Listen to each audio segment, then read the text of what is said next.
Hello, welcome to SquishiVision. Not entirely sure what happened there. OBS just wasn't letting me broadcast.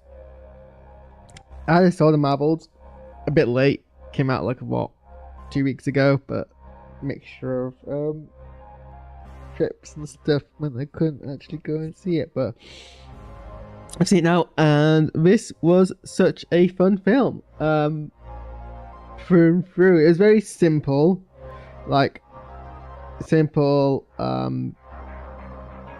predictable,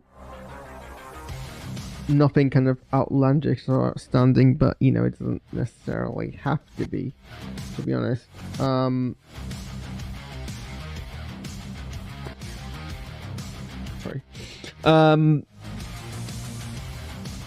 Just you know, a film which was not afraid to embrace the hijinks and the silliness of the tone it was going for, but it stuck up its heart.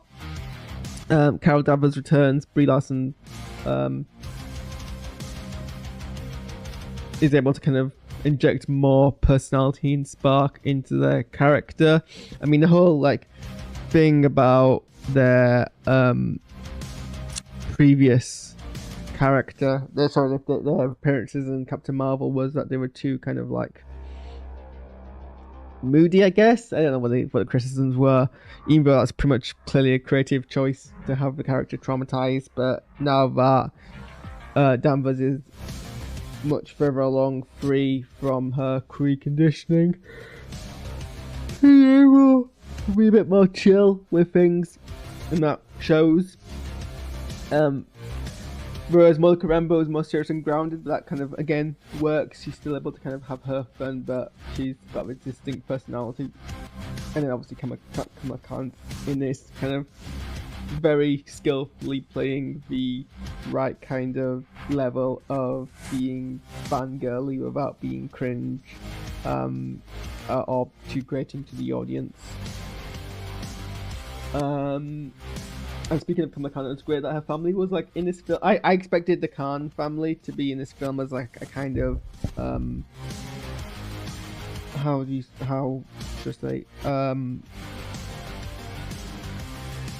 sorry, I expected her family to be in this film kind of more like a bridging cameo rather than the supporting cast role, but it's actually in this throughout the film, which I was really grateful for, because obviously that's a big part of Kamala's kind of character, to have that kind of character. I don't know what's happening in my hair.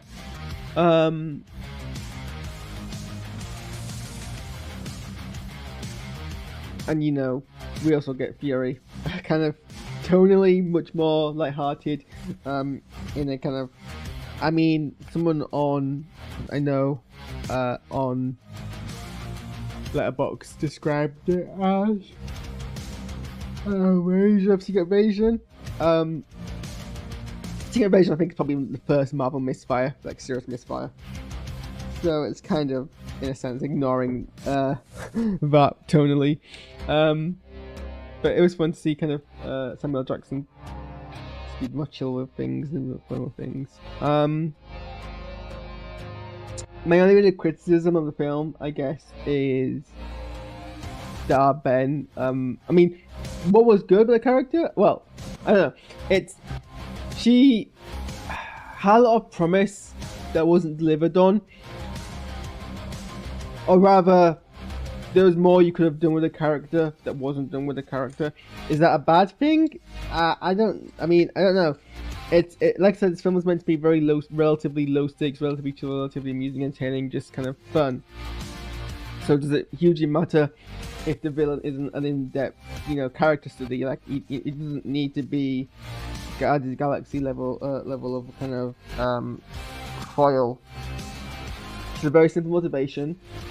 She wasn't like, you know, mustache twirling villain. Like, her motivations were pretty actually like fair, in the conflict with the Kree. Captain Marvel's choice doomed a whole bunch of innocent civilians to an apocalypse level event, and she's trying to do that, and you know, that's fair enough actually. but she also kind of had the tone of a Power Ranger villain, and we didn't melt together, but they also didn't like combat each other. So the film was fine, just not like outstanding. And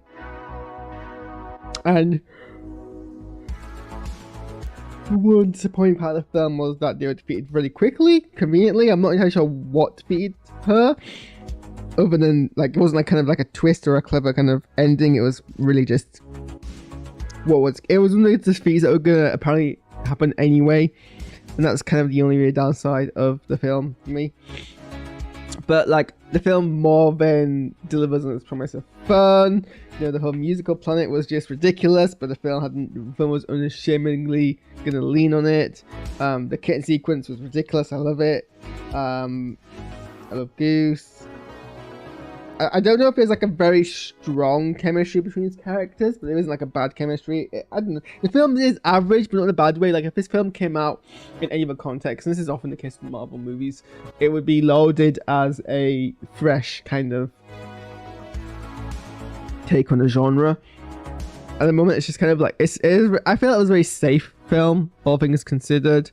I do like that. You know, we didn't shy away from, you know, any of Kamala Khan's characteristics. So we got a film, like, the big thing for me in this film is we have a Muslim superhero in the primary, you know, as a protagonist of a blockbuster superhero film where, you know, they didn't lean too hard on her identity as a Muslim in a way which makes it feel like it was ingenuous, but it was still present in a way which felt sort of grounded. Perhaps even better than they did in Ms. Marvel. I think perhaps Monica Rambeau got the least kind of arc in the film compared to the other characters, but then she makes it up for it, I guess, by having the kind of she fixes the things at the end solution.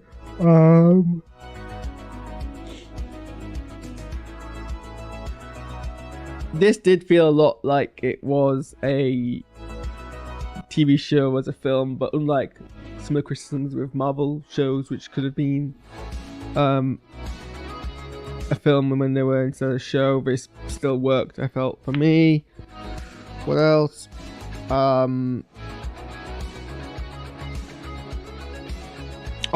loved the kind of the switching combat. Like the fact, like that was a big kind of promise in the trailers that they would keep switching places, and that kind of provided equal amount of hijinks, equal amount of like good choreography, and equal amount of like problems for the characters. And I was a big fan of that.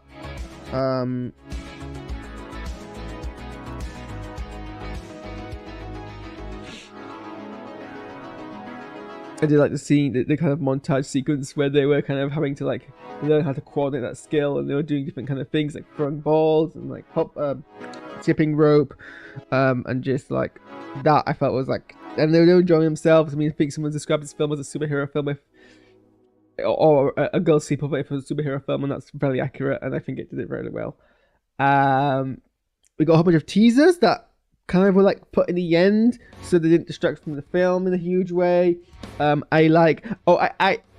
think it's gonna split hairs. I love, and I don't know how she knows the exact words that Nick Fury used, but I love the parody of Kamala Khan redoing, and I'm sure Mandy Vala loved having that responsibility of doing Nick Fury's recruitment line, but to Hawkeye. I really liked that. I like that we're living on this, we're promising this Young Avengers. I think the Young Avengers is the next direction for the MCU to go. We got another kind of like strong hint to the X-Men again, but by bringing back legacy characters. So I've not actually seen this. I need to catch up on the X-Men films. I have the first trilogy in first class on DVD, and I've only ever seen I've only ever seen the first two X-Men films. I should probably catch up on that. But Kelsey Grammer returned as well as Hank McCoy. Presumably not necessarily the same Hank McCoy, but like another kind of alternate parallel universe one. So that was there as well. yeah, those are my thoughts on this film. I'm gonna. I want to see more of these characters. That's the kind of the end point. Like, I feel there's more chemistry to build out of them. I think they work well together. I want the next Marvel movie to be all three of these again working together in a much more kind of satisfactory way, in a very low stakes way. I am big for it. I mean, it might not happen. It might be a case of they split off now, and Kamala focuses on Young Avengers, but I'm down for it. So see you all another time. Well, I mean, I'm gonna game now, so I'll be my gaming channel. That's what I mean.